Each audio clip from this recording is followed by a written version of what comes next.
భక్తునికి భక్తిహీనునికి, దేవుని బిడ్డకు సాతాను సంబంధికి ఉన్న ప్రధానమైనటువంటి తేడా ఏమిటి అంటే, పేరులో క్రైస్తవ పేరు ఉండడం, బైబిల్ పేరు ఉండడం, మెడలో సిలువేసుకోవడం, ఇది కాదు తేడా.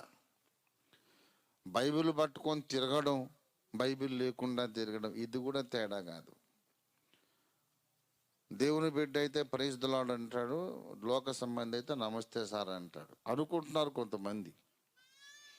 దేవుని బిడ్డ అయితే తెల్ల బట్టలు వేసుకుంటాడు, లోక సంబంధి కలర్ బట్టలు వేసుకుంటాడు అనుకుంటున్నారు కొంతమంది. ఇవేవి తేడాలు కాదు, ఇష్యూస్ కాదు.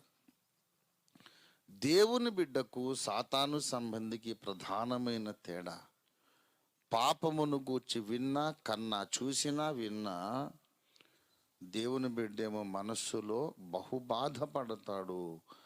లోక సంబంధి, సాతాను సంబంధి సంతోషంగా సమ్మతిస్తాడు.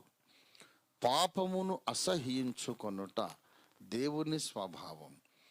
పాపమును అసహ్యించుకునే స్వభావం దేవుడు మాత్రమే మనకివ్వగలిగిన వరము. దేవుని స్తోత్రం కలుగును గాక. నేను మీకు ఒక రిడీమింగ్, ఎంకరేజింగ్ ట్రూత్ చెబుతా. ఏంటంటే, సమాజంలో జరుగుతున్న తప్పును గమనించినప్పుడు మీ మనసు చివుక్కుమంటుంది అనుకోండి, వార్తల్లో మనం వింటాం,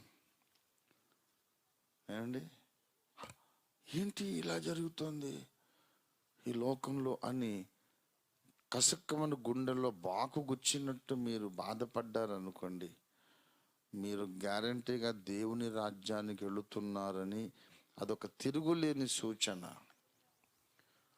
కనీసము లోతు అనుభవంలో మీరున్నారు. అబ్రహాము కాకపోవచ్చు,